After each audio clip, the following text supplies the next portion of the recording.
So सर्वात पहिली step जी मी Hello my girlies, namaste. This is Rashmi and welcome back to my channel. Today's video is very personal, very real आणि त्यासाठीच मी तुमच्या समोर विदाउट मेकअप आलेली आहे, जेणेकरून तुम्ही समोरासमोर माझी स्किन बघू शकता. स्किनचं टेक्स्चर कसं आहे, कलर कसा आहे, स्किनची कंडिशन कशी आहे, पिगमेंटेशन किती आहे आणि स्किनवरती मी काहीच अप्लाय केलेलं नाहीये. जस्ट मी फेस वॉश करून आलेली आहे. ॲज यू कॅन सी काहीच फेसवरती अप्लाय केलेलं नाहीये. आणि तुम्हाला जर ही स्किन हेल्दी वाटत असेल तर अशी हेल्दी स्किन मिळवण्यासाठी कोणकोणत्या गोष्टी करायला पाहिजे याच्यावर तर मी 100 पानी निबंध लिहू शकते. पण काही अशा गोष्टी आहेत, मोजक्या गोष्टी आहेत ज्या तुम्ही अवॉइड केल्या तर तुमची स्किन बऱ्यापैकी सर्व्हाइव्ह करू शकते, बऱ्यापैकी छान हेल्दी राहू शकते. आणि मला असं वाटतं त्या गोष्टी जास्त इम्पॉर्टंट आहेत आणि मी तुमच्यासोबत त्या शेअर केल्याच पाहिजे. सो व्हिडिओला इंटरेस्टिंग करण्यासाठी तुमच्यासोबत बोलता बोलता मी मेकअप सुद्धा करणार आहे आणि तुमच्यासोबत एक छान मिनिमल मेकअप लुक शेअर करणार आहे, जेणेकरून छोट्या मोठ्या फंक्शन साठी किंवा डेली यूज मध्ये तुम्ही हा मेकअप लुक ट्राय करू शकता. सो इथे मी मेकअप प्रॉडक्ट नाही शेअर करणार आहे, जस्ट मी बोलता बोलता माझा मेकअप करणार आहे, जसं मी माझ्या युट्यूब व्हिडिओ साठी करत असते तसाच. So without wasting time let's get started. सर्वात पहिली स्टेप आणि महत्त्वाची जी मी पूर्णपणे बंद केलेली आहे ती म्हणजे माझ्या फेसला ओव्हर क्लीन्स करणं. सुरुवातीला मला असं वाटायचं की जेवढे आपण आपल्या स्किनला वॉश करू ना तेवढी आपली स्किन क्लीन होईल आणि त्यामुळेच मी स्किनला दिवसातून 3 ते 4 वेळा फेस वॉशने असं घसा वॉश करून टाकायचे. पण that was my biggest mistake. तर मी सिरम अप्लाय करते. सो अजून एक गोष्ट आपल्या डोक्यामध्ये फिक्स झालेली असते ती म्हणजे ऑइली फेस म्हणजे पिंपल. सो जेवढं आपण ऑइल अवॉइड करू तेवढे आपले पिंपल बंद होतील किंवा स्टॉप होतील असा आपला ना एक गैरसमज असतो, जो माझाही होता. आता त्या ऑइलला कसं कंट्रोल करणार तर फेस वॉश करायचा. पण त्याने काय झालं माहितीये, माझा फेस एवढा ड्राय झाला की जे माझं स्किन मधून जे नॅचरल ऑइल निघत होतं किंवा माझी स्किन जे नॅचरल ऑइल प्रोड्यूस करत होती ते कम्प्लिटली बंद झालं. आणि नॅचरल ऑइल कमी झाल्यामुळे माझी स्किन अजून ऑइल प्रोड्यूस करायला लागली, जे माझ्या पिंपलसाठी अजून थोडंसं घातक होतं. आणि सतत फेस वॉश केल्यामुळे अजून एक काय गोष्ट होती की आपलं जे स्किन बॅरियर असतं ना ते रिड्यूस व्हायला सुरुवात होते. तर आपल्या स्किनच्या वरच्या लेवलवरती एक स्किन बॅरियर असतं, म्हणजे एक नॅचरल संरक्षण आवरण असतं, जेणेकरून आपली जी स्किन आहे, जे स्किनचे पोर्स आहे ते धूळ, मिट्टी, प्रदूषणापासून, सूर्यकिरणांपासून थोड्या प्रमाणामध्ये प्रोटेक्ट करतात आपल्या स्किनला. सो ते जर आवरण कमी झालं तर तुमची स्किन अजून जास्त प्रॉब्लेमॅटिक होते. आणि जेव्हापासून ही गोष्ट माझ्या लक्षात आली आहे ना, मी माझा फेस वॉश फक्त दिवसातनं 2 वेळा करते, एक सकाळी आणि एक संध्याकाळी जेव्हा मला स्किन केअर करायचं असतं. आणि ह्याच्यामुळे काय झालं, मला स्वतःला जाणवायला लागलं की माझी स्किन खूप लाईट फील करतेय, लेस इरिटेटेड फील करतेय. कारण जेव्हा तुम्ही सतत फेस वॉश करत असताना लिटरली तुम्हाला जाणवेल की तुमची स्किन किती इरिटेड आहे आणि थोडीशी खेचल्यासारखी वाटते, ड्राय होते. सो हे बॅलन्स व्हायला स्टार्ट झाली, कारण माझं नॅचरल ऑइलचं ते प्रोडक्शन आहे ते पण बॅलन्स झालं होतं. Second step is I stop using too many products at a one time. गेले 5-6 वर्ष मागे जाल तुम्ही तर तुमच्या लक्षात येईल की स्किन केअर रुटीनचा ना एक 7 ते 8 स्टेपची स्किन केअर रुटीन असायची. Either it's a morning routine or a night routine. Me actor असल्या कारणामुळे मला कॅमेरा समोर जावं लागतं आणि सबकॉन्शियसली तुमच्या माइंड मध्ये ना सतत एक भीती असते की कॅमेरा समोर जायचं म्हणजे तुमची स्किन छान असली पाहिजे, तुमचे केस, तुमची बॉडी सगळं काही परफेक्ट असलं पाहिजे, जेणेकरून तुमचा कॅमेरा समोरचा प्रेझेन्स छान राहील. आणि ते परफेक्शन मिळवण्यासाठी जे काही पॉसिबल होईल ते सगळ्या स्टेप मी अप्लाय करत होते. त्याच्यामध्येच एक महत्वाचा मुद्दा म्हणजे स्किन केअर रुटीन, जे 7 ते 8 स्टेप्स होतं. ज्याच्यामध्ये सुरुवात व्हायची क्लिन्झिंग, टोनर, सिरम, 2-3 प्रकारचे सिरम असायचे, then face oil, moisturizer, sunscreen. थोड्या काळानंतर मला जाणवायला लागलं की माझ्या स्किनवरती एवढे प्रोडक्ट्स मी जेव्हा एका वेळेला अप्लाय करते ना, मला असं खूप जाड आणि जड वाटायची स्किन. सो मी ते कम्प्लिटली स्टॉप केलं आणि मी एक साधं सोपं सिंपल रुटीन फॉलो करायला स्टार्ट केली. कारण खूप प्रोडक्ट्स म्हणजेच बेटर स्किन हे अजिबात नाहीये. तुमच्या त्वचेच्या प्रकारानुसार तुम्हाला सूट होतील अगदी माइल्ड, जेंटल असे प्रोडक्ट जरी तुम्ही व्यवस्थित कन्सिस्टन्सी मध्ये जर यूज केलं ना तर त्याचा खूप छान उपयोग होतो आणि तुमची स्किन दिवसेंदिवस बेटर व्हायला हेल्प होते. So let's apply some moisturizer. मी ऑलरेडी मगाशी मॉइश्चरायझर अप्लाय केलं होतं, बट स्टिल आता आपल्याला मेकअप करायचा, सो थोडंसं मॉइश्चरायझर मी अप्लाय करून घेते. Vaseline on my lips. So आता स्किन केअर झालेला आहे. Now let's start with the makeup. So तिसरा जो प्रकार आहे तो आहे I stop following every skin care trend. आणि being influencer, I know the influencers. आणि त्यामुळेच तुमच्याच प्रमाणे मी सुद्धा वेडी होती. जे समोर जे काही फीड वरती दिसत होतं ते सगळे उपद्रव, जे सगळे प्रोडक्ट्स मी सुद्धा वापरून बघितलेले आहेत आणि त्यामुळे स्किनची काय हालत होते हे मला चांगलं माहिती आहे. नाहीये. आणि बरेच एक्सपेरिमेंट केल्यानंतर एक गोष्ट लक्षात आली की समोरच्या इन्फ्लुएन्सरचे जे स्किनचा प्रकार आहे तोच सेम स्किनचा प्रकार आपला आहे का हे आपण लक्षात घेतलं पाहिजे. इन्फ्लुएन्सरच्या मदतीने आपण आपल्या स्किनचा प्रकार ओळखू शकतो, त्या प्रकारे आपण इन्ग्रेडियंट्स चेक करून प्रॉडक्ट्स खरेदी करू शकतो. तेवढी हेल्प तर नक्कीच आपल्याला इन्फ्लुएन्सरमुळे होऊ शकते. सो मी ते कन्सिलर अप्लाय करते. आता मी एकदम मिनिमल आणि नो मेकअप लुक करते, सो मला फाउंडेशन लावायची गरज नाहीये. See there are so many trends like Korean skin, glass skin, 7 to 8 step of makeup routine, त्याच्यानंतर स्किन सायकलिंग, आईज फेशियल्स, असे वेगवेगळ्या प्रकारचे स्किन ट्रेंड्स आहे ना सतत येतच राहतात. पण तुम्हाला समजलं पाहिजे की तुम्ही काय फॉलो केलं पाहिजे आणि ब्लाइंडली ट्रस्ट करणं पहिली गोष्ट तो सोडून द्या तुमच्या स्किनच्या बाबतीमध्ये. तरी मी याच्यामध्ये काय केलं, मी फक्त माझ्या स्किनला फोकस केलं, माझ्या स्किनला काय सूट होतं, कुठला प्रकार आहे तेच आणि फक्त तेच प्रोडक्ट मी माझ्या स्किनवरती अप्लाय करते. कोणते इन्ग्रेडियंट सूट करते तुमच्या फेसला ते सुद्धा लक्षात घेणं इम्पॉर्टंट आहे. नॉट ओनली ब्रँड्स, कारण प्रत्येक ब्रँडचे प्रोडक्ट इन्ग्रेडियंट्स जे आहेत ना ते वेगवेगळे असू शकतात. आणि एका गोष्टीमुळे माझे ब्रेकआउट्स कमी होण्यासाठी मला खूप जास्त हेल्प झाली. चौथी गोष्ट मी अवॉइड करते ती म्हणजे I stop changing products too frequently. पहिले काय व्हायचं, एखादा प्रोडक्ट मी वापरला, एक समजा एक वीक साठी वापरले आणि 4-5 दिवसामध्ये जर मला त्या प्रोडक्ट मधून काही फरक दिसत नसेल ते प्रोडक्ट वापरल्यानंतर, तर मी सडनली दुसऱ्या प्रोडक्ट वरती जम्प करायचे. पण खरं सांगू का, काही प्रोडक्ट जे असतात, स्पेशली हे चांगले प्रोडक्ट्स असतात ना, त्यांना थोडासा वेळ लागतो तुमच्या स्किन वरती दिसण्यासाठी त्याचा इफेक्ट.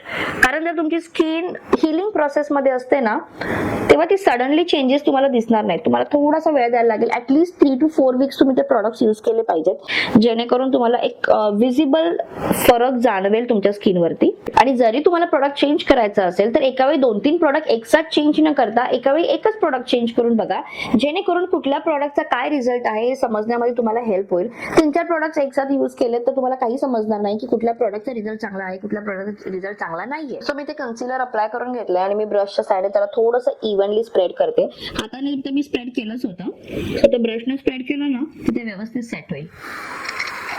पाचवी गोष्ट म्हणजे मी माझ्या फेसवरती स्क्रब करणं, ओव्हर स्क्रब करणं किंवा एक्सफोलिएशन करणं कमी केलेलं आहे. कारण फिजिकल स्क्रब, वॉलनट स्क्रब किंवा डेली एक्सफोलिएशन हे सगळं माझं करून झालेलं आहे. आणि मला असं वाटायचं की जेवढं जास्त आपण एक्सफोलिएट करणार, स्क्रबिंग करणार, तेवढं आपल्या स्किनवरती छान मस्त असा ग्लो येईल.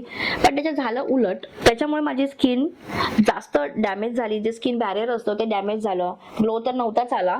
त्याच्याशिवाय स्किन इरिटेट व्हायला लागली, सेन्सिटिव्हिटी वाढली स्किनची, रेडनेस व्हायला लागला आणि सोबत त्याचे बारीक बारीक टायनी असे पंप्स दिसतात ना, ते पंप सुद्धा दिसायला लागले होते. आणि त्याचं कारण म्हणजे स्क्रब मध्ये असलेले बारीक बारीक पार्टिकल्स जे आपण स्किनवरती जेव्हा रब करतो तेव्हा तुमच्या स्किन मध्ये ना बारीक न दिसणारे असे स्क्रॅचेस पडायला स्टार्ट होतात.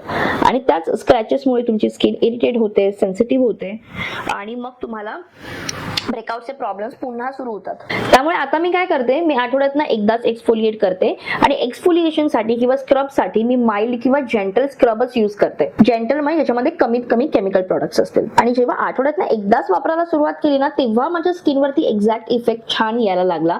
म्हणजे स्किनचं टेक्स्चर जे होतं ते स्मूथ व्हायला लागलं आणि ग्लो दिसायला लागला. 6वा प्रकार म्हणजे मी माझ्या फेसला सतत टच करणं किंवा सतत हात लावणं बंद केलं. आता ही सवय ऍक्च्युअली कॉमन आहे सगळ्यांमध्येच, but it is really harmful for your skin. कारण तुमचे हात सतत क्लीन असतील असं होऊ शकत नाही. थोडंसं मी आता माझ्या फेसला सेट करून घेते. आणि होतं काय, जेव्हा आपण फोनवरती बोलत असतो किंवा आपण जेव्हा आपल्याच धुंदीमध्ये असतो ना, तेव्हा आपल्या फेसला जास्तीत जास्त हात लावला जातो. सोबतच झोपताना आपल्याला बऱ्याच वेळा अशा प्रकारे हात ठेवून झोपायची सवय असते. किंवा ज्यांना कोणाला पिंपल्स असतील त्यांना असं पिंपल्सला सतत कुरवाळायची सवय असते. सो त्यावेळी सर्वात जास्त बॅक्टेरिया ट्रान्सफर होतात तुमच्या स्किनवरती. सो ती जर स्टेप जर तुम्ही अवॉइड केली, कमीत कमी स्किनला म्हणजे जाणून बुजून कमीत कमी हात जर तुम्ही स्किनला लावला तर कमीत कमी बॅक्टेरिया ट्रान्सफर होतील आणि त्याचा फायदा तुमच्या स्किनलाच होईल. आणि ह्याच्यासोबत अजून एक सल्ला तुम्हाला डॉक्टर देईल, तो म्हणजे की तुमचं जे पिलो कव्हर आहे ते तुम्ही वीकली चेंज करायला हवं. कारण बऱ्याच वेळेला पिलो कव्हर मधून बॅक्टेरिया तुमच्या स्किन आणि हेअर मध्ये ट्रान्सफर होत असतात. सो ही पण एक गोष्ट तुम्ही लक्षात ठेवा. 7वी गोष्ट आहे मेकअप लावून झोपायचं नाही. मी जेव्हा माझं मेकअपवर एवढं प्रेम होतं आणि आहे की मी जेव्हा मेकअप करायला स्टार्ट केला, म्हणजे मी जसं माझं 10th कम्प्लीट झालं, स्कूलमध्ये तर मेकअप अलाउड नव्हता, पण मी असं ठरवलं होतं की जेव्हा मी स्कूलमधून बाहेर पडेन तेव्हा मी मेकअप लावायला स्टार्ट करणार. आणि हे माझ्या घरी पण सांगून ठेवलं होतं की 10वी झाल्यानंतर मला कोणी थांबवायचं नाही की आता तू लिपस्टिक नाही लावू शकत. तेव्हा तेवढे मेकअप प्रॉडक्ट्सही नव्हते, हार्डली 2-3च मेकअप प्रॉडक्ट्स असायचे. एक म्हणजे काजळ, दुसरं असतं तर फाउंडेशन किंवा पावडर, आणि तिसरं म्हणजे लिपस्टिक. ह्या 3 प्रॉडक्ट्स माझे अत्यंत फेवरेट आहेत अजूनही. सो मी तेव्हा घरी पण सांगून ठेवलं होतं की मी कॉलेजला जायला स्टार्ट झाल्यानंतर मला मेकअप कोणी करू नये म्हणून सांगायचं नाही किंवा मेकअप वरती माझ्या रिस्ट्रिक्शन्स आणायचे नाहीत, आणि तसे कोणी आणलेही नाहीत. पण त्यामुळे मी तेव्हापासून मेकअप करते. आणि मेकअप वरती इतकं प्रेम होतं की मला असं वाटायचं की मी झोपेतही मेकअप करून झोपावं. आणि तेच मला खूप महागात पडलं होतं जेव्हा मला पिंपल्स यायला स्टार्ट झाले होते. ही जी एक गोष्ट आहे जी नॉन निगोशिएबल आहे, कितीही थकला असाल, कितीही काही झालं असेल तरी मेकअप काढून झोपायचं. कारण मी माझ्या फेसवरती आठवड्यातून इतके वेळा मेकअप लावते. आता तरी मी फक्त व्हिडिओ शूट करण्यापुरता मेकअप लावते, पण जेव्हा मी शूट करायची, जेव्हा माझे महिन्यातले जवळजवळ 20 दिवसाचं शूट असायचं, तेव्हा मी सतत माझ्या फेसवरती मेकअप अप्लाय केला जायचा. आणि जेव्हा तुम्ही एक छोट्या लेवलवरती काम करत असता किंवा तुम्ही एवढे जास्त फेमस झालेले नसता, तेव्हा तुमच्याकडे स्वतःचा मेकअप किट नसतो, तेव्हा तुम्ही तेच मेकअप प्रोडक्ट्स यूज करत असता जे सगळ्यांसाठी वापरले जातात. समटाइम्स ब्रश किंवा जे स्पंजेस असतात ते धुवून वापरले जातात, पण जे मेन प्रोडक्ट असतं लाईक आता हे जे मी माझ्या हातामध्ये जे आता आयब्रो किट आहे, हे सगळ्यांसाठी सेम यूज होणार आहे. याचे जे ब्रश आहेत आयब्रो किटचे, दिसतात का तुम्हाला इथे, हे जे ब्रश आहेत ते सगळ्यांसाठी सेम असणार ना. मग ह्याच्यावरून तुम्ही समजू शकता की स्किन टू स्किन टच असल्यामुळे बॅक्टेरिया सुद्धा ट्रान्सफर होणार. आणि अशा वेळेला जर तुम्हाला मेकअप करायला कंटाळा केला, इव्हन स्वतःचा जरी मेकअप असेल तरी सुद्धा सांगते, मेकअप करायचा जर मी कंटाळा केला तर त्याचे रिझल्ट तुम्हाला 2 दिवसामध्ये दिसायला सुरुवात होईल. सर्वात पहिले तर तुमची स्किन डल दिसायला लागेल जर तुम्ही मेकअप रिमूव्ह नसेल करत तर. आणि दुसरी गोष्ट म्हणजे तुम्हाला पिंपल्स यायला स्टार्ट होतील, मग त्याला कुणी काही करू शकत नाही. सो ऑलवेज रिमेंबर, मेकअप काढून मस्त छान स्किन केअर करून ब्रीदिंग करायला चान्स देऊन मग छानपैकी झोपून जायचं. 8वी गोष्ट आहे, आय स्टॉप इग्नोरिंग सनस्क्रीन. कारण आता आपण घरामध्येच आहोत किंवा आभाळच आलंय, एवढं हार्श ऊन नाहीये, तर सनस्क्रीनची काय गरज, असं मला सुद्धा सुरुवातीला वाटायचं. कारण सुरुवातीचे काही सनस्क्रीन होते ना, त्याचे चिपचिपीत असायचे, त्यामुळे मला अजिबात असं चिपचिपीतपणा आवडत नाही, त्यामुळे मी सनस्क्रीन अवॉइड करायची. पण आता इतके सुंदर सुंदर सनस्क्रीन आलेले आहेत, मी युजली डेली सनस्क्रीन अप्लाय करते. हा, सनस्क्रीनची क्वांटिटी कमी जास्त होऊ शकते. जेव्हा मला बाहेर जायचं असतं तेव्हा डेफिनेटली मी थोडं जास्त अमाऊंट मध्ये सनस्क्रीन यूज करते, आणि जेव्हा मी घरातच आहे किंवा मला घरातूनच शूट करायचं तेव्हा त्याची क्वांटिटी थोडीशी कमी असते. बट सनस्क्रीनला अवॉइड करून चालणार नाही, कारण स्किन डॅमेज जे आहे ना ते फक्त उन्हामुळेच होतं, सूर्यामुळेच होतं असं काही नाहीये. तुमच्या फोन मधून जे रेडिएशन निघतात ना, त्याच्यामुळे सुद्धा तुमची स्किन डॅमेज होऊ शकते. त्यामुळे क्वांटिटी कमी करा, पण सनस्क्रीन अवॉइड करू नका. 9वा पॉइंट आहे, मी स्ट्रेस घेणं बंद केलं. This is very very very important point. कारण एक जरी पिंपल चेहऱ्यावरती आला ना तरी मला एवढं टेन्शन यायचं. सुरुवात इथून व्हायची की अरे यार कशासाठी हा पिंपल आला, आता कधी जाणार. एक तर इतका पेनफुल पिंपल असायचा, 10 वेळा जाऊन आरशामध्ये चेक करायचं, त्याला दाबून बघायचं, आणि त्याच्यामुळे कॉन्फिडन्स लूज करून घ्यायचं. आणि ह्या टेन्शनचा डिरेक्टली इफेक्ट व्हायचा स्किनवरती. तुमची स्किन डल व्हायला लागायची आणि एकाऐवजी अजून 10 पिंपल यायला सुरुवात व्हायची. सो त्याच्याऐवजी मी हळूहळू रिअलाइज केलंय आणि माझ्या स्वतःला मी समजावलंय की प्रत्येक दिवशी तुमची स्किन परफेक्ट नसणार आहे आणि कुणाची स्किन परफेक्ट नसते. त्यामुळे टेन्शन घेण्याऐवजी जस्ट विचार करा, जस्ट एक स्मॉल पिंपल आलेला आहे, काहीतरी माझ्याकडनं मिस्टेक झाली असेल खाण्यामध्ये, पाण्यामध्ये किंवा झोपण्यामध्ये किंवा स्ट्रेस घेण्यामध्ये, सो ती गोष्ट सुधारा. तुमचा पिंपल हळूहळू निघून जाणार आहे. पिंपलचा डाग सुद्धा कालांतराने फेड आउट होणार आहे. So just chill and relax. तुम्ही सुद्धा रिलॅक्स राहा आणि जेणेकरून तुमची स्किन सुद्धा रिलॅक्स राहील. 10वा आणि माझा शेवटचा पॉइंट आहे जो खूप इम्पॉर्टंट आहे, तो म्हणजे stop experimenting on your skin when it is already irritated. आता ह्याच्यामध्ये काय होतं, एक जरी मला पिंपल आला ना तरी मी इरिटेट व्हायचे आणि मला असं वाटायचं की मी जे आत्ताचे प्रोडक्ट्स यूज करते ना त्या प्रोडक्ट्समुळेच मला हा पिंपल आलेला आहे आणि मी ते प्रोडक्ट स्टॉप करून नवीन प्रोडक्ट ट्राय करायचे. पण आता मी काय करते, जे काही स्किनचे प्रॉब्लेम मी फेस करत असेल किंवा सडनली आलेले असतील तरी सुद्धा मी कुठलाही नवीन प्रोडक्ट ट्राय करत नाही. जे माझं सध्याचं रुटीन सुरू आहे, जे प्रोडक्ट्स मी सध्या यूज करत आहे तेच प्रोडक्ट मी कंटिन्यू करते. फक्त जर त्याच्यामध्ये असा कोणता इन्ग्रेडियंट्स असेल ज्याच्यामुळे माझा पिंपल वाढू शकतो तर मात्र मी तो प्रोडक्ट थांबवते. अदरवाईज जे माझं रुटीन चालू आहे, जे मी काही बऱ्याच काळापासून सुरू ठेवलेलं आहे तेच रुटीन मी कंटिन्यू करते.